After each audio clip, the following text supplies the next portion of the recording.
আজকের মধ্যেই জামাত নিষিদ্ধ হবে জানালেন আইনমন্ত্রী। বিষয়টি প্রক্রিয়াধীন বললেন স্বরাষ্ট্রমন্ত্রী। ধাপে ধাপে খুলবে শিক্ষা প্রতিষ্ঠান। কোটা সংস্কার আন্দোলন থেকে দৃষ্টি সরাতেই জামাত নিষিদ্ধের উদ্যোগ, অভিযোগ মির্জা ফখরুলের। আদালতের রায়ের আলোকেই সিদ্ধান্ত, জানিয়েছেন ওবায়দুল কাদের। সহিংসতায় প্রাণহানি তদন্তে জাতিসংঘের সহায়তা নেবে সরকার। জার্মান রাষ্ট্রদূতের সঙ্গে বৈঠকে প্রধানমন্ত্রী খোঁজ খবর নিলেন আহতদের চিকিৎসার। দেশের বিভিন্ন জায়গায় শিক্ষক শিক্ষার্থীদের বিক্ষোভ, আইন শৃঙ্খলা বাহিনীর অতিরিক্ত বল প্রয়োগে জাতিসংঘের উদ্বেগ। পুঙ্খানুপুঙ্খ তদন্ত চায় ইইউ। আন্দোলনে প্রাণহানি দুঃখজনক, অভিমত হাইকোর্টের। শিক্ষার্থীদের মুক্তি চেয়ে রিটের আদেশ আজ, নাগরিক সমাজের আলটিমেটাম। দেখছিলেন সংবাদ শিরোনাম, এবার বিস্তারিত। আইনমন্ত্রী অ্যাডভোকেট আনিসুল হক বলেছেন, আজকের মধ্যেই জামাতকে নিষিদ্ধ করা হবে। তবে স্বরাষ্ট্রমন্ত্রী আসাদুজ্জামান খান কামাল বলেছেন, জামাত শিবিরের রাজনীতি নিষিদ্ধের বিষয়টি প্রক্রিয়াধীন। কবে কখন জামাত নিষিদ্ধের প্রজ্ঞাপন হবে সেটি স্পষ্ট করেননি তিনি। আর শিক্ষামন্ত্রী মহিবুল হাসান চৌধুরী বলেছেন, পরিস্থিতি স্বাভাবিক হলে ধাপে ধাপে খুলবে শিক্ষা প্রতিষ্ঠান। অন্যদিকে আইসিটি প্রতিমন্ত্রী জুনায়েদ আহমেদ পলক বলেছেন, ফেসবুক সহ অন্যান্য যোগাযোগ মাধ্যম কবে থেকে উন্মুক্ত হবে সেটির বিষয়ে সিদ্ধান্ত হবে আজ। মহিবুল্লাহ মহিবের রিপোর্টে বিস্তারিত। বুধবারের মধ্যে নির্বাহী আদেশে নিষিদ্ধ করা হচ্ছে জামাতে ইসলামী ও ছাত্র শিবির। মঙ্গলবার দুপুরে সচিবালয়ে সাংবাদিকদের এমন তথ্য জানিয়েছেন আইনমন্ত্রী আনিসুল হক। মাননীয় প্রধানমন্ত্রী আমাকে নির্দেশ দিয়েছেন, এটা ঠিক যে আগামীকালকের মধ্যে একটা ব্যবস্থা নেওয়ার। কোন আইনি প্রক্রিয়ায় হবে সেটা যখন আমরা সিদ্ধান্ত নিব তখন বলবো। জামাত নিষিদ্ধের বিষয়সহ সার্বিক পরিস্থিতি নিয়ে স্বরাষ্ট্র মন্ত্রণালয়ের সভাকক্ষে জরুরি বৈঠকে বসেন 7 মন্ত্রী। বৈঠকে আইনশৃঙ্খলা বাহিনীর ঊর্ধ্বতন কর্মকর্তা সহ গোয়েন্দা সংস্থার কর্মকর্তারাও অংশ নেন। প্রায় 4.5 ঘন্টার বৈঠক শেষে স্বরাষ্ট্রমন্ত্রী বলেন, জামাত নিষিদ্ধের বিষয়ে বৈঠকে কোনো আলোচনা হয়নি। সাম্প্রতিক সহিংসতায় জামাতের সংশ্লিষ্টতার অভিযোগ তুলে তিনি বলেন, স্বাধীনতা বিরোধী এই দলটি নিষিদ্ধের প্রক্রিয়া চলছে। তবে জামাত নিষিদ্ধের বিষয়ে দেয়া আগের বক্তব্য থেকে কিছুটা সরে আসেন আইনমন্ত্রী আনিসুল হক। না, এই কথা আমি বলি নাই, কিন্তু সিদ্ধান্তের কথা ওনার সাথে আলোচনা করে প্রক্রিয়া, কিন্তু আজকের আলোচনার মধ্যে এই কথা উঠেও নাই। না এই শুনুন, আমি তো স্পষ্ট করে বলে দিয়েছি, আইনমন্ত্রী মহোদয় আপনাদের জানিয়েছেন যেটা, সেটা প্রক্রিয়াধীন রয়েছে। 14 দল সহ সবাই রাজনৈতিক একটা সিদ্ধান্ত হয়েছে, সেই সিদ্ধান্তটা বাস্তবায়ন হওয়ার জন্য যে সমস্ত প্রক্রিয়ার দরকার সেগুলি চলছে। আমি তো সেটা আমি টাইম বলতে পারবো না, এটা প্রক্রিয়া চলছে। এটা হয়তো 1 ঘন্টা হতে পারে, 10 ঘন্টা হতে পারে, একদিন হতে পারে, মানে 2 দিন হতে পারে, এর বেশি কিছু আমি বলতে পারবো। যেহেতু আমরা জামাত শিবির এখন সব সময় দেখা যাচ্ছে যে এই সমস্ত ধ্বংসলীলার গুলোর পিছনে তারা রয়েছে। যত জঙ্গির উত্থান হয়েছে, ওর শিকড় যদি টানেন পিছন থেকে দেখা যায় এগুলি শিবিরের সদস্য কিংবা জামাতের সদস্য। সেই জন্যই আজকে রাজনৈতিক সব দল একত্র হয়ে এই সিদ্ধান্তটি নিয়েছে তাদেরকে নিষিদ্ধ করার জন্য। এ সময় শিক্ষামন্ত্রী বলেন, জননিরাপত্তাকে গুরুত্ব দিয়ে পর্যায়ক্রমে খোলা হবে শিক্ষা প্রতিষ্ঠান। জননিরাপত্তার বিষয়টি বিবেচনায় নিয়ে আমরা সকল কর্তৃপক্ষের সাথে আলোচনা করে ধাপে ধাপে অবশ্যই আমরা শিক্ষা প্রতিষ্ঠানগুলো খুলতে চাই, এবং প্রাথমিক শিক্ষার জন্য যে আমাদের বিদ্যালয়গুলো আছে, প্রাথমিক শিক্ষা প্রতিষ্ঠানগুলো, তার পরবর্তীতে মাধ্যমিক শিক্ষা প্রতিষ্ঠানগুলো, সেগুলো নিরাপত্তা ঝুঁকি নিরূপণের মাধ্যমে নির্ধারণ করা হবে। এই মুহূর্তে নিরাপত্তা ঝুঁকি নিরূপণ কিন্তু আমরা প্রতিদিন করছি এবং সেগুলো বিবেচনায় নিয়েই আমরা যথাসময়ে সেটা জানিয়ে দিব। ফেসবুক সহ সামাজিক যোগাযোগ মাধ্যম উন্মুক্ত করা বিষয়ে জানতে চাইলে আইসিটি প্রতিমন্ত্রী জানান, প্রতিষ্ঠানগুলোর কাছে চাওয়া লিখিত জবাব পর্যালোচনা করে সিদ্ধান্ত নেবে মন্ত্রণালয়। আমরা টিকটক, ইউটিউব এবং ফেসবুককে তাদেরকে একটা ব্যাখ্যা প্রদানের জন্য মৌখিকভাবে লিখিতভাবে উত্তর দানের জন্য চিঠি দিয়েছিলাম, যার ফলে আগামীকালকে যেহেতু সকাল 9টা, 10টা এবং 11টায় এই 3টা প্রতিষ্ঠানকে বিটিআরসিতে উপস্থিত হয়ে ব্যাখ্যা প্রদানের জন্য আমরা চিঠি দিয়েছি। তাই আগামীকালকে সকাল 11টার পরে আমরা তাদের ব্যাখ্যা যদি পাই তাহলে বিশ্লেষণ করে, আর যদি নাও পাই তাহলেও আমরা বিটিআরসিতে বসে আলোচনা সাপেক্ষে তারপরে আমরা সেটা সিদ্ধান্ত জানাতে পারবো। এদিকে বুধবার থেকে শনিবার সকাল 7টা থেকে রাত 8টা পর্যন্ত কারফিউ শিথিল থাকবে বলেও সিদ্ধান্ত হয় বৈঠকে। মুহিবুল্লাহ মুহিব, বাংলা ভিশন, ঢাকা। বিএনপি মহাসচিব মির্জা ফখরুল ইসলাম আলমগীরের অভিযোগ, রাজনৈতিক দল নিষিদ্ধ করে বাকশাল কায়েমের পথে সরকার। কোটা সংস্কার আন্দোলন থেকে জনদৃষ্টি সরাতে জামাত নিষিদ্ধের বিষয়টি সামনে এনেছে ক্ষমতাসীনরা। অবিলম্বে কারফিউ প্রত্যাহার করে রাজনৈতিক সমাধানের পথে হাঁটতে সরকারের প্রতি আহ্বান জানান বিএনপি মহাসচিব। বিএনপি চেয়ারপারসনের গুলশান কার্যালয়ে গতকাল সংবাদ সম্মেলনে দলের মহাসচিব এসব কথা বলেন। তিনি অভিযোগ করেন, সারা দেশে নির্মমভাবে বিরোধী মত দমন করা হচ্ছে, সভা সমাবেশ নিষিদ্ধ করে মানুষের মুখ বন্ধ করা হচ্ছে। শোচনীয় পরিণতির ভয়ে প্রশাসন ও আইন শৃঙ্খলা বাহিনীকে অপব্যবহার করছে সরকার। শিক্ষার্থীদের শান্তিপূর্ণ বিক্ষোভে হামলা, দমন নির্যাতনের পুরো দায় সরকারকেই দিচ্ছে বিএনপি। অবিলম্বে গ্রেফতারকৃতদের নিঃশর্ত মুক্তির জোর দাবি জানান বিএনপি মহাসচিব। ডিক্টেটরস যারা আপনার জনগণের সঙ্গে যাদের সম্পর্ক থাকে না, তারা এই ধরনের সিদ্ধান্ত বহু নিয়েছে এবং এগুলো কি তাদেরকে নিতে হয় বিভিন্ন সময় বিভিন্নভাবে। কেন এতদিন নেয়নি কেন তারা, আজকে এখন নিচ্ছে কেন? এই জন্য তাদের অনেক যুক্তি থাকবে, অনেক কথা তারা বলবে।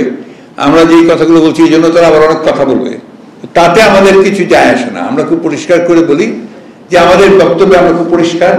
আমরা বিশ্বাস করি আপনার বহুদলীয় গণতন্ত্রে, আমরা বিশ্বাস করি যে যারা যারা এখানে রাজনীতি করে তাদের অধিকার আছে রাজনীতি করার। এখন জনগণের দায়িত্ব হচ্ছে সেটা যে কার রাজনীতি সে গ্রহণ করবে, কার রাজনীতি সে গ্রহণ করবে না। এর জন্য যেটা দরকার সেটা একটা অবাধ সুষ্ঠু নির্বাচন।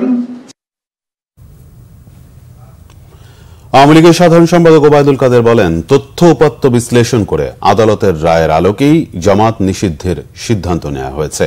কোন নিরপরাধ শিক্ষার্থীকে আটক করা হচ্ছে না জানিয়ে তিনি অভিযোগ করেন, এ নিয়ে মির্জা ফখরুল ইসলাম আলমগীর মিথ্যাচার করছেন। রাজধানী বঙ্গবন্ধু এভিনিউয়ে ঢাকা জেলা আওয়ামী লীগ মহানগর উত্তর ও দক্ষিণ সহ সহযোগী সংগঠনের সভাপতি, সাধারণ সম্পাদকের সাথে যৌথ সভা হয়। সভা শুরুতেই কোটা সংস্কার আন্দোলনে নিহতদের স্মরণে 1 মিনিট নীরবতা পালন ও দোয়া করা হয়। পরে দলের সাধারণ সম্পাদক ওবায়দুল কাদের বলেন, বিভিন্ন সময়ে নাশকতা ও রাষ্ট্রবিরোধী কাজ করার জন্য জামাত নিষিদ্ধের সিদ্ধান্ত নিয়েছে 14 দল। তিনি বলেন, রাষ্ট্রীয় সম্পদ ধ্বংস করলেও মির্জা ফখরুল ইসলাম আলমগীর তা নিয়ে কথা বলছেন না। তাহলে এসব কারা ধ্বংস করল সে প্রশ্ন করেন তিনি। কারফিউ মেনে চলতে দলীয় নেতাকর্মীদের নির্দেশ দিয়ে আওয়ামী লীগ সাধারণ সম্পাদক বলেন, গুজবের বিষয়ে আইন শৃঙ্খলা বাহিনীকে জানাতে হবে। বক্তব্য, তথ্য উপাত্ত বিশ্লেষণ, দলটির অতীত ও বর্তমান কর্মকাণ্ড, বিভিন্ন সময় দেয়া আদালতের রায় ইত্যাদি বিবেচনা জামাত শিবিরের রাজনীতি নিষিদ্ধে 14 দল সর্বসম্মতভাবে সিদ্ধান্ত গ্রহণ। এখন এই সিদ্ধান্ত বাস্তবায়ন করবে সরকার, আর বাস্তবায়নের প্রক্রিয়া কি হবে তার আইনগত দিকে দেখে শুনে সরকার শিগগিরই পরবর্তী পদক্ষেপ নেবে। কোটা সংস্কার আন্দোলন ঘিরে সহিংসতায় প্রাণহানির ঘটনার সুষ্ঠু তদন্ত ও মানসম্মত তদন্তে জাতিসংঘের সহায়তা নেবে সরকার। এ বিষয়ে বিদেশি কারিগরি সহায়তাও নেবে বিচার বিভাগীয় তদন্ত কমিশন। মঙ্গলবার ঢাকায় নিযুক্ত জার্মানির রাষ্ট্রদূত আখিম স্টোস্টারের সঙ্গে গণভবনে সৌজন্য সাক্ষাতের সময় প্রধানমন্ত্রী এসব কথা বলেন। পরে প্রধানমন্ত্রী প্রেস সচিব নাইমুল ইসলাম খান জানান, এরই মধ্যে সাম্প্রতিক সহিংসতায় প্রাণহানির ঘটনা তদন্তে গঠিত বিচার বিভাগীয় তদন্ত কমিশনকে সহায়তার জন্য জাতিসংঘ আগ্রহ প্রকাশ করেছে। বাংলাদেশও এ ব্যাপারে উৎসাহ দেখিয়েছে। জার্মান রাষ্ট্রদূতকে উদ্ধৃত করে প্রেস সচিব বলেন, জার্মানিও দৃঢ় আশাবাদী যে ঘটনার স্বাধীন তদন্ত হবে। যারা দুর্বৃত্ত তারা চিহ্নিত হবে, বিচার হবে। যারা ধর্মীয় উগ্রবাদের সহযোগী তাদের ব্যাপারে জার্মানির কোনো সহানুভূতি নেই। জার্মানি বাংলাদেশের পাশে থাকবে বলেও জানান দেশটির রাষ্ট্রদূত। এদিকে কোটা সংস্কার আন্দোলন ঘিরে রাজধানী ঢাকা সহ দেশব্যাপী সহিংসতায় আহতদের দেখতে শহীদ সোহরাওয়ার্দী হাসপাতাল পরিদর্শন করেছেন প্রধানমন্ত্রী শেখ হাসিনা। মঙ্গলবার বিকেল 5টার দিকে আহতদের দেখতে হাসপাতালে পৌঁছান প্রধানমন্ত্রী। আহতদের চিকিৎসার খোঁজ খবর নেন এবং তাদের সঙ্গে কথা বলেন তিনি। যথাযথ চিকিৎসা নিশ্চিত করতে প্রয়োজনীয় নির্দেশনা দেন। এ সময় আঘাতের তীব্রতা দেখে এবং আহতদের মুখ থেকে হামলার নৃশংসতার কথা শুনে প্রধানমন্ত্রী আবেগপ্রবণ হয়ে পড়েন। এ সময় হাসপাতালের পরিচালক ডা মোহাম্মদ শফিউর রহমান আহতদের চিকিৎসার বিস্তারিত প্রধানমন্ত্রীকে অবহিত করেন। কোটা সংস্কার আন্দোলন কেন্দ্র করে সহিংসতায় হতাহতের প্রতিবাদ জানিয়ে মঙ্গলবার চোখে মুখে লাল কাপড় বেঁধে মিছিল, মানববন্ধন ও পথসভা করেছেন দেশের বিভিন্ন বিশ্ববিদ্যালয়ের শিক্ষক শিক্ষার্থীরা। সাধারণ শিক্ষার্থীদের ব্যানারে দেশের বিভিন্ন জায়গায় বিক্ষোভ কর্মসূচি থেকে শিক্ষার্থীদের হয়রানি ও গ্রেফতার বন্ধের দাবি জানানো হয়েছে। সকালে জাহাঙ্গীরনগর বিশ্ববিদ্যালয়ের শিক্ষকদের একটি বিক্ষোভ মিছিল ক্যাম্পাস ঘুরে বিশ্ববিদ্যালয়ের কেন্দ্রীয় শহীদ মিনারে সমবেত হয়। পরে শিক্ষকরা সহিংসতার নিন্দা জানান, অভিযোগ করেন সাধারণ শিক্ষার্থীদের হয়রানি করা হচ্ছে। দ্রুত সব বিশ্ববিদ্যালয় খুলে দিয়ে সুশাসন নিশ্চিতের দাবি জানান শিক্ষকরা। এদিকে শিক্ষার্থীদের আন্দোলনকে ঘিরে সহিংসতায় হতাহতের প্রতিবাদে দুপুরে মিছিল, মানববন্ধন ও পথসভা করেছেন রাজশাহী বিশ্ববিদ্যালয়ের শিক্ষকরা। বিশ্ববিদ্যালয়ের প্যারিস রোড থেকে মিছিল নিয়ে ক্যাম্পাসের গুরুত্বপূর্ণ সড়ক ঘুরে প্রধান ফটকের সামনে গিয়ে তারা সমবেত হন। পরে সেখানে মানববন্ধন ও সংহতি সমাবেশ করেন। গণগ্রেফতার বন্ধ ও মামলা প্রত্যাহারের দাবি জানান তারা। কিশোরগঞ্জে সড়ক অবরোধ করে মিছিল করেছে শিক্ষার্থীরা। শহরের পুরান থানা এলাকায় বেলা 11:30 থেকে 12:30 পর্যন্ত এই মিছিল করে তারা। এর আগে কিশোরগঞ্জ রেল স্টেশন এলাকায় জড়ো হয়। পুলিশ গিয়ে মিছিলটি সরিয়ে দিলে যানবাহন চলাচল স্বাভাবিক হয়। এদিকে কোটা সংস্কার আন্দোলনকে ঘিরে সহিংসতায় হতাহতের বিচার দাবিতে টাঙ্গাইলে শহরের রেজিস্ট্রির পাড়া এলাকায় শাহীন স্কুলের সামনে থেকে শিক্ষার্থীরা মিছিল বের করে। মিছিলটি বিন্দুবাসিনী বালিকা উচ্চ বিদ্যালয়ের সামনে গেলে শিক্ষার্থীদের ছত্রভঙ্গ করে দেয় পুলিশ। হবিগঞ্জে বিক্ষোভ কর্মসূচি পালন করেছে বিভিন্ন শিক্ষা প্রতিষ্ঠানের শিক্ষার্থীরা। শহরের বসন্ত কুমারী গোপালচন্দ্র সরকারি বালিকা উচ্চ বিদ্যালয়ের সামনে এই কর্মসূচিতে শিক্ষার্থীদের উপর গুলির প্রতিবাদ ও বিচার দাবি করা হয়। 9 দফা দাবিতে পঞ্চগড়ে বিক্ষোভ মিছিল ও সমাবেশ করেছে শিক্ষার্থীরা। দুপুরে সাধারণ শিক্ষার্থীদের ব্যানারে পঞ্চগড় আধুনিক সদর হাসপাতাল চত্বর থেকে বিক্ষোভ মিছিল বের করে শিক্ষার্থীরা। মিছিলটি পঞ্চগড় পানি উন্নয়ন বোর্ডের সামনে যেতেই আটকে দেয় পুলিশ। পরে সেখানেই বিক্ষোভ সমাবেশ করে তারা। প্রতিবাদ সমাবেশ শেষে ফেরার পথে 2 জনকে আটক করে পুলিশ। বিক্ষোভ মিছিল শুরুর আগে আরও 2 জনকে জিজ্ঞাসাবাদের জন্য আটক করা হয়েছে বলে জানা গেছে। Bangla Vision news desk.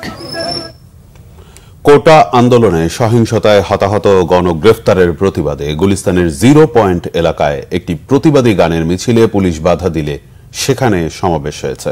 মঙ্গলবার বিভিন্ন সামাজিক সাংস্কৃতিক সংগঠন এই প্রতিবাদী গানের মিছিলের আয়োজন করে। পুলিশের সঙ্গে বাকবিতণ্ডার পর রাস্তায় বসে পড়েন প্রতিবাদকারীরা। রণসঙ্গীত, বিদ্রোহী কবিতা, রাস্তায় প্রতিবাদী স্লোগান লিখে প্রতিবাদ জানান ছাত্র জনতা হতাহতের, নির্যাতন ও গণগ্রেফতারের। প্রতিবাদী এসব কণ্ঠের অভিযোগ, গণতান্ত্রিক প্রতিবাদে পুলিশি বাধা তাদের অধিকার হরণ। প্রায় 4 ঘণ্টা রাস্তায় অবস্থানের পর আগামী শুক্রবার বিকেলে প্রতিবাদ মিছিলের আহ্বান জানিয়ে কর্মসূচি শেষ করে সামাজিক সাংস্কৃতিক। আমরা যেটা করতেছি যে আমাদের পক্ষ থেকে যা সম্ভব আমরা সেটাই করতেছি। আমরা যারা প্রতিবাদী সাংস্কৃতিক কর্মী তারা সকলে একত্রিত হয়েছি। আমাদের শিল্প সংস্কৃতি কর্মী যারা, তাদের ভাষা হচ্ছে গান, তাদের ভাষা শিল্প, সেই ভাষাতে তাদেরকে কথা বলতে হবে, সেটাই জন্য আমরা পথে নামছি। আমি একজন অভিভাবক, আমার নিজের সন্তান আছে, ঘরে বসে থাকা আসলে সম্ভব হচ্ছিল না, কোনোভাবেই সম্ভব হচ্ছিল না। আমরা যে যার মতো চেষ্টা করে প্রতিবাদ করেছি। যে পরিবেশে আমাদের শিল্পীরা কবিতা করতে পারবে, গান করতে পারবে, তার নিজের কথা বলতে পারবে, সেই পরিবেশ আমরা চাই। বাংলাদেশে কোটা সংস্কার আন্দোলন ঘিরে আইনশৃঙ্খলা বাহিনীর অতিরিক্ত বল প্রয়োগ ও মানবাধিকার লঙ্ঘনের বিশ্বাসযোগ্য প্রমাণের খবরে উদ্বেগ জানিয়েছেন জাতিসংঘ মহাসচিব অ্যান্তোনিও গুতেরেস। সেই সাথে হাজারো তরুণ ও রাজনৈতিক বিরোধীদের গণগ্রেফতারের খবরেও তিনি উদ্বেগ জানান। সোমবার মহাসচিবের মুখপাত্র স্টিফেন ডুজারিক এক ব্রিফিংয়ে এই তথ্য জানান। ব্রিফিংয়ে স্টিফেন ডুজারিক জানান, জাতিসংঘ মহাসচিব বাংলাদেশের পরিস্থিতি নিয়ে গভীরভাবে উদ্বিগ্ন। সোমবার ছাত্র বিক্ষোভ আবারও শুরু হওয়ার খবর জানতে পেরেছেন তিনি। এ পরিপ্রেক্ষিতে সবাইকে শান্ত ও সংযম প্রকাশের আহ্বান জানান। শিক্ষার্থী আন্দোলন ঘিরে হাজারো তরুণ ও রাজনৈতিক বিরোধীদের গণগ্রেফতারের খবরে উদ্বেগ জানিয়ে মহাসচিব অ্যান্তোনিও গুতেরেস যথাযথ আইনি প্রক্রিয়া মেনে মত প্রকাশের স্বাধীনতা ও শান্তিপূর্ণ সমাবেশের অধিকারের প্রতি গুরুত্ব আরোপ করেন। আইনশৃঙ্খলা বাহিনীর অতিরিক্ত বল প্রয়োগ ও মানবাধিকার লঙ্ঘনের বিশ্বাসযোগ্য প্রমাণের খবরেও উদ্বেগ জানান জাতিসংঘ মহাসচিব। সহিংসতার সব ঘটনা অবিলম্বে স্বচ্ছ ও নিরপেক্ষভাবে তদন্ত সহ দায়ী ব্যক্তিদের জবাবদিহিতার আওতায় আনার আহ্বান জানিয়েছেন অ্যান্তোনিও গুতেরেস। এদিকে বাংলাদেশে কোটা সংস্কার আন্দোলন ঘিরে সব হত্যাকাণ্ড ও সহিংসতার পুঙ্খানুপুঙ্খ তদন্ত এবং দোষীদের বিচারের আওতায় আনার দাবি জানিয়েছে ইউরোপীয় ইউনিয়ন। এছাড়া দেখামাত্র গুলির নির্দেশ দেওয়া এবং আইন বহির্ভূত হত্যাকাণ্ড নিয়ে গভীর উদ্বেগ জানিয়েছেন ইইউ এর পররাষ্ট্রনীতি বিষয়ক প্রধান জোসেফ বরেল। মঙ্গলবার এক বিবৃতিতে একথা জানিয়েছেন তিনি। এছাড়া বাংলাদেশে বিক্ষোভকারী, সাংবাদিক, শিশু সহ অন্য ব্যক্তিদের উপর আইনশৃঙ্খলা বাহিনীর অতিরিক্ত বল প্রয়োগ ও প্রাণঘাতী অস্ত্র ব্যবহারের বহু ঘটনা ঘটেছে, যেগুলোর পূর্ণ জবাবদিহি নিশ্চিত করতে হবে বলেও উল্লেখ করেছেন ইইউর পররাষ্ট্রনীতি বিষয়ক প্রধান।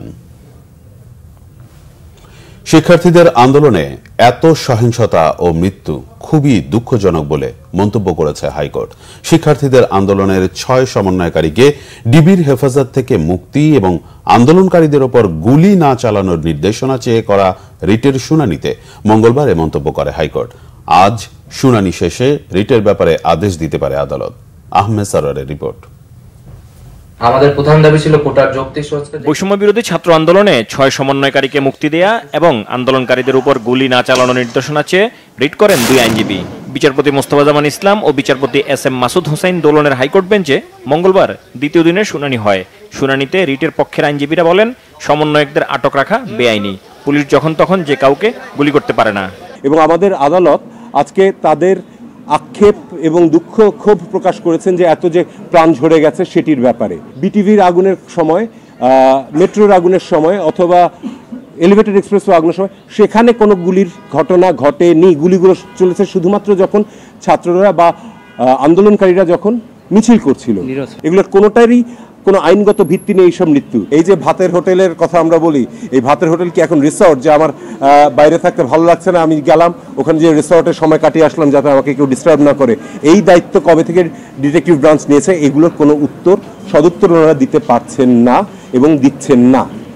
ফলে আমাদের বক্তব্য খুব সহজ, যে যতটা মুহূর্তে ওদেরকে ওখানে আটকে রাখা হচ্ছে এই 6 জনকে, সেটি বেআইনি। এবং আজকে একই কার্ড খেলা হচ্ছে যে আমার বাবা কি করলেন সেজন্য আমি দায়ী।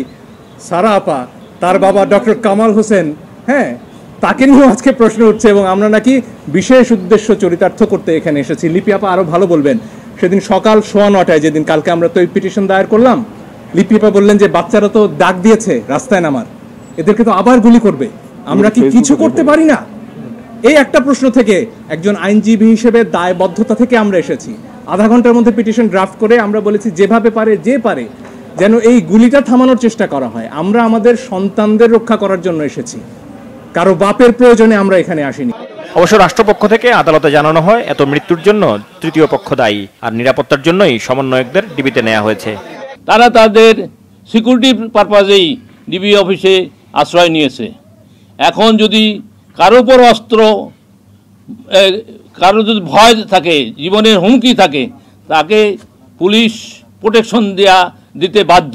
যে বাচ্চা ছাদে ছিল, এটা আমরা সরকার পক্ষ সকলেই এর জন্য দুঃখিত এবং আমরা মর্মাহত। কিন্তু এই কোর্টে একটা ছাদে কিভাবে সরকারের গুলিতে মারা যাবে এ কথা কিন্তু কোনো পত্রিকায় নাই। তাহলে কে গুলি করেছে? যে ছাদে গুলি হয়েছে তার থেকে উপরের ছাদের থেকে তাকে গুলি করা হয়েছে, এ কথা আমরা কোর্টকে বলেছি। আমরা দেখেছি হেলিকপ্টার থেকে গুলি হয়েছে। হেলিকপ্টার থেকে স্পেসিফিকভাবে বলেছি, বলা হয়েছে সরকার পক্ষ থেকে কোনো গুলি হয় নাই। আপনারা কি কোনো সুরতাল রিপোর্ট বা ময়নাতদন্ত রিপোর্ট পেয়েছেন যে কোন অ্যাঙ্গেল থেকে গুলি লেগেছে? সেটা তার কাছে তদন্ত হবে। এখানে ছাত্রদের পাশাপাশি সরকার দল এবং বিরোধী দল দুইটা পক্ষ যুক্ত হয়েছে। তৃতীয় পক্ষ আপনি কাকে মিন করতেছেন? তৃতীয় পক্ষ আপনি ছাত্রর বাইরে যারা এখানে আসছে, তারা টোকাই আছে, তারা বিএনপি, জামাত, জঙ্গি, আওয়ামী লীগ ছিল লাঠি নিয়ে, কোনো জায়গায় অস্ত্র ছিল না। 2 ঘন্টার বেশি সময় ধরে চলা শুনানিতে 2 পক্ষের মধ্যে তর্ক বিতর্ক এমনকি হট্টগোল হয়। Assistant attorney general, deputy attorney general, ওনাদের দায়িত্ব হচ্ছে রাষ্ট্রের কাজ করা। ওনারা ওনাদের নির্ধারিত কোর্টে না থেকে সবাই কেন এই বেঞ্চের মধ্যে ছিলেন? আমাদের কেন এমন অবস্থা শুনতে হয়েছে যে আমরা যখন মাইক নিয়ে কথা বলার চেষ্টা করছি, মাইক অন থাকার পরেও আমাদের কথা শোনা যায়নি? কারণ চারিদিক থেকে তখন বিভিন্ন ধরনের কথাগুলো বলা হচ্ছে, ব্যক্তিগত আক্রমণগুলো করা হচ্ছে। এই পরিবেশ কেন কোর্টের মধ্যে রাখা হবে? যারা এই পরিবেশ তৈরি করছেন ওনারা কোর্টের উপর আস্থা রাখছেন কিনা সেটাই আমাদের প্রশ্ন। বিচারক কয়েক দফা আপনাদেরকে থামিয়েছেন, এটি কি কারণে হয়েছিল? এটা সম্পূর্ণ অনুপ্রীত কোর্টে আমরা এই ধরনের কোনো বিশৃঙ্খলা কোনো কোর্ট কোনোদিন এটা কাম্য নয়। হ্যাঁ, এখন এটা একটা সেন্সিটিভ ইস্যুতে অনেক সময় অনেক ধরনের যে এটা কোনোভাবেই কাম্য নয়। ডিবির হারুনের কথিত ভাতের হোটেল নিয়ে আদালতের আজকের মনোভাবের বিষয়ে জানতে চাইলে কোনো মন্তব্য করতে চাননি রাষ্ট্রপক্ষের আইনজীবী। এই ব্যাপারে আমার কোনো কমেন্ট নেই। আহমেদ সরওয়ার, বাংলা ভিশন, ঢাকা। বৈষম্য বিরোধী ছাত্র আন্দোলনের 6 সমন্বয়ক সহ ডিবির হাতে আটক সকল শিক্ষার্থীকে মুক্তি দিতে 24 ঘন্টার আলটিমেটাম দিয়েছে বিক্ষুব্ধ নাগরিক সমাজ। মঙ্গলবার ঢাকা রিপোর্টার্স ইউনিটিতে সংবাদ সম্মেলনে নাগরিক সমাজের প্রতিনিধিরা বলেন, দেশে ৭১-এর অবস্থার পুনরাবৃত্তি হবে এমনটা তারা আশা করেননি। এদিকে কেন্দ্রীয় শহীদ মিনারে অভিভাবকদের কর্মসূচি পণ্ড করে দেয় পুলিশ। বিস্তারিত ফররুক বাবুর রিপোর্টে। দেশের প্রত্যেকটা অঞ্চলে ব্লক রেইড করে আমাদের তরুণদেরকে, কিশোরদেরকে, ছাত্রদেরকে গ্রেফতার করা হচ্ছে, নির্যাতন করা হচ্ছে। শিক্ষার্থীদের ওপর ছাত্রলীগের হামলা ও পুলিশের গুলি চালানোর কথা বলতে গিয়ে এভাবেই ক্ষোভে ফেটে পড়েন ঢাকা বিশ্ববিদ্যালয়ের আইন বিভাগের শিক্ষক ডক্টর আসিফ নজরুল। আমি আইনের শিক্ষক। হত্যা, অবৈধ আটক ও নির্যাতনের বিচার চেয়ে বিক্ষুব্ধ নাগরিক সমাজের প্রতিবাদ সংবাদ সম্মেলনে গণমানুষের বিরুদ্ধে না দাঁড়ানোর আহ্বান জানান বিশিষ্টজনরা। অতিরিক্ত নিরাপত্তাহীনতার মধ্যে ঠেলে দেওয়া থেকে শুরু করে সরাসরি প্রত্যক্ষভাবে খুনের সাথে জড়িত আইন প্রয়োগকারী সংস্থা বাংলাদেশে এভিডেন্সেস আর অ্যাবসলিউটলি ক্লিয়ার। কাজে তাদের কাছেই তো আমাদেরকে বিচার চাইতে হচ্ছে। বিচার হবে। বিচার কি হবে জানেন? বিচার হবে, কদিন পরে শুনবো যে একটা তালিকা বের প্রকাশিত হবে, অমুক অমুক কর্মকর্তাকে পুরস্কৃত করা হয়েছে, এবং ব্রেকেট হবে শিক্ষার্থী আন্দোলন দমনের, সাফল্যের সাথে দমনের কারণে শুদ্ধাচার পুরস্কার দেওয়া হবে, যেরকম প্রাক্তন র্যাব প্রধান, পুলিশ প্রধানকে দেওয়া হয়েছিল। ছাত্ররা কি বলেছে? সরকারের পতন চাই। ছাত্ররা কি বলেছে নতুন নির্বাচন চাই? তারা তো এগুলি বলে নাই। আপনারা এই দাবি মেনে নিচ্ছেন না কেন? সমস্যা কি? আজকে আবু সাঈদের বুকে এইভাবে গুলি করার পর এজাহারে লেখা হয়েছে আন্দোলনকারী ইট পাটকেলে ফাইজলামি করেন আমাদের সাথে। অনুষ্ঠানে শিক্ষার্থীদের ওপর চালানো নিপীড়নের বর্ণনা তুলে ধরেন বিশ্ববিদ্যালয় শিক্ষকরা। তাদের 6টার মধ্যে বের হওয়ার কথা, তাদেরকে কেন টিয়ার সেল ছুঁড়ে মেরে, আবার ছাত্রলীগের ছেলেরা অপেক্ষা করছিল তাদেরকে মারার জন্য। ধীরে ধীরে যে স্বৈরাচারী আচরণগুলো হয়েছে সেগুলো কিন্তু বলে দিয়েছে। শিক্ষার্থীরা কিন্তু সরকারকে, এখন যে সরকার আছে তাদেরকে চিনিয়ে দিয়েছে। আমাদের শিক্ষার্থীদেরকে, আমাদের সন্তানদেরকে প্রতিদিন রাতে তুলে নিয়ে যাওয়া হচ্ছে। এই জায়গায় আমরা কেউ কোনো সত্যিকারের প্রতিরোধ করে তুলতে পারছি না। এর চাইতে বড় ব্যর্থতা আমার কাছে এখন আর কিছু লাগছে না। এভাবে আমাদের সন্তানদের হত্যা করা, গ্রেফতার করা, নির্যাতন করা, এটা আমরা সহ্য করব না। সহিংসতা দমনের নামে বিরোধীমত দমন বন্ধ এবং গণমাধ্যমে অবাধ তথ্য প্রবাহ বাধাগ্রস্ত না করা সহ 11 দফা দাবি তুলে ধরা হয় সংবাদ সম্মেলনে। স্বাধীন, গ্রহণযোগ্য এবং বস্তুনিষ্ঠতার স্বার্থে প্রতিটি হতাহতের এবং আইন শৃঙ্খলা বাহিনীর অস্ত্রের ব্যবহার ও বল প্রয়োগের বিষয়ে জাতিসংঘের উচ্চ পর্যায়ের বিশেষজ্ঞদের তত্ত্বাবধানে তদন্ত হতে হবে। এদিকে বৈষম্য বিরোধী আন্দোলনে শিক্ষার্থী নিহতের প্রতিবাদে কেন্দ্রীয় শহীদ মিনারে অভিভাবকদের মৌন অবস্থান কর্মসূচি পণ্ড করে দিয়েছে পুলিশ।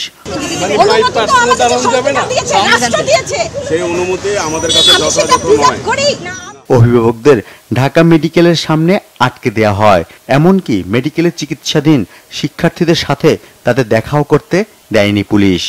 যে রাষ্ট্র এই আমার সন্তানকে এইভাবে হত্যা করে মারতে পারে সামান্য একটা অধিকারের আন্দোলনের জন্য, দুনিয়াতে আর কোন রাষ্ট্র আছে এরকম জঘন্য, যে তার শিক্ষার্থীদের উপরে এইভাবে গুলি চালাতে পারে, এইভাবে দলীয় বাহিনী দিয়ে লেলিয়ে দিতে পারে? ন্যায়ের জন্য আপনারা, আমরা আমাদের সন্তানের পাশে অবশ্যই থাকব। এর প্রতিবাদে আরো বৃহত্তর পরিসরে কর্মসূচি দেওয়ার কথা জানান অভিভাবকরা। ফররুখ বাবু, বাংলা ভিশন, ঢাকা।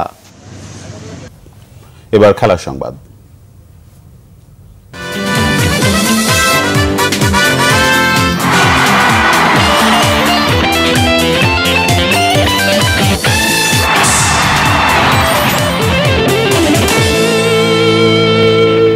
ক্রিকেট।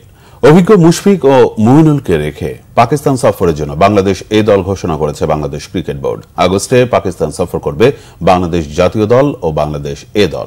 পাকিস্তান এ দলের বিপক্ষে 2টি 4 দিন ও 3টি 1 দিনের ম্যাচ খেলবে সফরকারীরা। সবকটি ম্যাচই হবে ইসলামাবাদে। আর আইসিসি টেস্ট চ্যাম্পিয়নশিপের 2টি ম্যাচ খেলতে আগামী 16 আগস্ট পাকিস্তান সফরে যাবে বাংলাদেশ জাতীয় দল। 2টি 4 দিনের ম্যাচের জন্য আলাদা দল ঘোষণা করেছে বিসিবি। প্রথম 4 দিনের ম্যাচে বাংলাদেশ এ দলে আছেন মুশফিকুর রহিম, মুমিনুল হক, মাহমুদুল হাসান, জাকির হাসানদের মতো টেস্ট দলের নিয়মিত সদস্যরা। ম্যাচটি শুরু হবে 10 আগস্ট। জাতীয় দলের প্রথম টেস্ট শুরু হবে 21 আগস্ট রাওয়ালপিন্ডিতে। স্বাভাবিকভাবেই এ দলে থাকা ক্রিকেটারদের প্রস্তুতির ভালো সুযোগ থাকবে প্রথম 4 দিনের ম্যাচে। দ্বিতীয় 4 দিনের ম্যাচে অবশ্য রাখা হয়নি মুশফিক মুমিনুলদের। 17 থেকে 20 আগস্ট হবে ম্যাচটি। ওয়ানডে সিরিজের জন্য ঘোষণা করা হয়েছে বাংলাদেশ এর একটি দলই। আছেন সৌম্য সরকার, এনামুল হক, সাইফ হাসান, তাওহিদ হৃদয়, তানজিম হাসান, মোহাম্মদ সাইফুদ্দিনের মতো খেলোয়াড়রা। 23, 25 ও 27 আগস্ট ইসলামাবাদে হবে পাকিস্তান এ দল ও বাংলাদেশ এ দলের 3টি ওয়ানডে। করাচিতে পাকিস্তান ও বাংলাদেশ জাতীয় দলের দ্বিতীয় টেস্ট শুরু হবে 30 আগস্ট। সংবাদ শেষ করব শিরোনামগুলো আরেকবার জানিয়ে। আজকের মধ্যেই জামাত নিষিদ্ধ হবে জানালেন আইনমন্ত্রী। বিষয়টি প্রক্রিয়াধীন বললেন স্বরাষ্ট্রমন্ত্রী। ধাপে ধাপে খুলবে শিক্ষা প্রতিষ্ঠান। কোটা সংস্কার আন্দোলন থেকে দৃষ্টি সরাতে এই জামাত নিষিদ্ধের উদ্যোগ, অভিযোগ মির্জা ফখরুলের। আদালতের রায়ের আলোকেই সিদ্ধান্ত, জানিয়েছেন ওবায়দুল কাদের। সহিংসতায় প্রাণহানি তদন্তে জাতিসংঘের সহায়তা নেবে সরকার। জার্মান রাষ্ট্রদূতের সঙ্গে বৈঠকে প্রধানমন্ত্রী। খোঁজ নিলেন আহতদের চিকিৎসা। দেশের বিভিন্ন জায়গায় শিক্ষক শিক্ষার্থীদের বিক্ষোভ, আইন শৃঙ্খলা বাহিনীর অতিরিক্ত বল প্রয়োগে জাতিসংঘের উদ্বেগ। পুঙ্খানুপুঙ্খ তদন্ত চায় ইইউ। আন্দোলনে প্রাণহানি দুঃখজনক, অভিমত হাইকোর্টের। 6 সমন্বয়কের মুক্তি চেয়ে রিটের আদেশ আজ। শিক্ষার্থীদের মুক্তিতে নাগরিক সমাজের আলটিমেটাম। এই ছিল এখনকার মতো। পরের সংবাদ সকাল 10টায়, এর আগে 9টায় রয়েছে নিউজ টপ 10 দেখার আমন্ত্রণ রইল। এছাড়া বাংলাদেশের সংবাদ ও সংবাদ সংশ্লিষ্ট অনুষ্ঠান দেখতে ভিজিট করুন www.bvnews24.com ও facebook.com/banglavishnnews এবং সাবস্ক্রাইব করুন youtube.com/banglavishnnews। ধন্যবাদ।